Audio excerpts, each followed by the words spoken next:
programang ito ay rated SPG. Striktong patnubay at gabay ng magulang ang kailangan. Maaaring may masiselang tema, lengguwahe, karahasan, sexual, horror o droga na hindi angkop. Pero maniwala kayo sa akin. Gusto ko na matapos to. Hindi nga nakatiis itong si Lynette na mapagsabihan itong si Zoe na kaya ba siya sumama dito kay RJ upang tulungan nga sila upang mahuli na nga itong kanyang ina. At dahil sa nalaman nga ni Lynette na iisa lang pala ang taong nagparukot dito nga kay Don Pepe at dito sa pangluloob sa bahay ni Carlos at ito na nga tauhan ni Moira na si Dax. At dahil dito, nagalit itong si Lynette lalo dito kay Moira na sobra na nga ang kasamaan nito at marami na itong atraso kina Lynette at Annalyn. At dito nga na nag-react itong si Zoe na nanay niya pa rin daw ang kanilang pinag-uusapan na hindi dapat pagsabihan ni Zoe na sana raw ay makarma itong si Moira at bumalik sa kanya ang lahat-lahat ang masama niyang mga ginagawa. At dito nga na concern itong si Zoe na nanay niya pa rin daw iyon. At dito rin na sinabi ni Lynette kay Zoe na baka magawa niyang tulungan ang kanyang ina.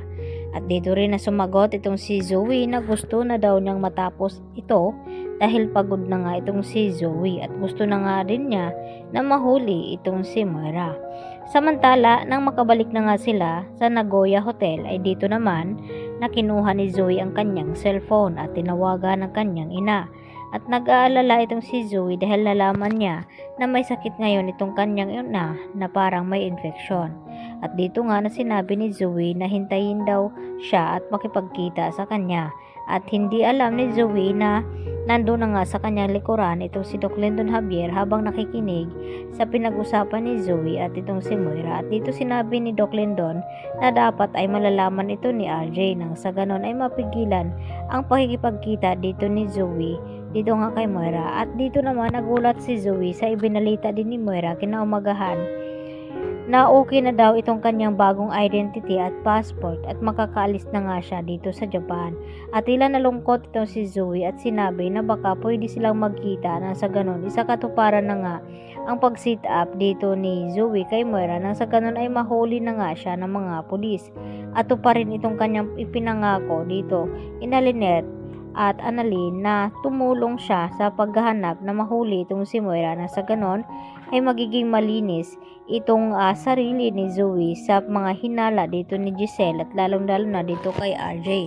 Kaya isa lang mga tanging niyang paraan kundi ipagkanulo na nga itong si Moira dito kina Lynette at RJ kung nasaan nga ito bago pa man ito makakatakas. At napag-alaman din dito ni Lynette na piki pala itong identity na pinagawa ni Moira at ito nga passport.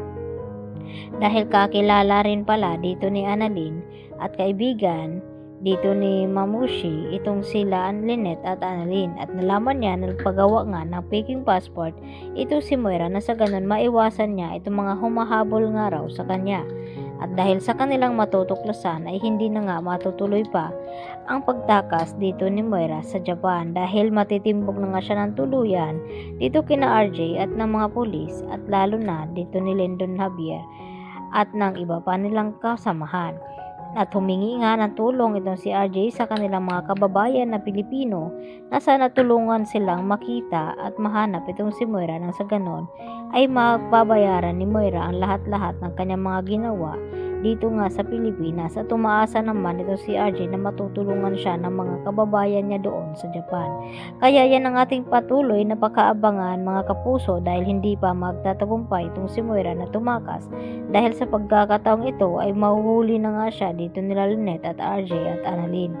At lalo pa na porsigido na nga pagbayaran dito ni Moira ang kanyang makasalanan dahil hindi daw niya bibigyan ng happy ever after na magiging masaya itong sina Lynette at RJ. Kaya gusto na lamang niya tapusin ito. Total nagkaalaman na rin lamang ay dito na niya isasagawa ang kanyang plano. Kaya yan naman ang ating pagkatutukan maya-maya ng konti mga kapuso. Dito lamang yan sa abot kamay na pangarap. Yan lang po at marami pong salamat ulit sa inyong pananatiling panonood dito sa aking munting channel at huwag niyo po sanang kalimutan i-like at i-subscribe ito. Hanggang sa muli, marami pong salamat. Bye-bye!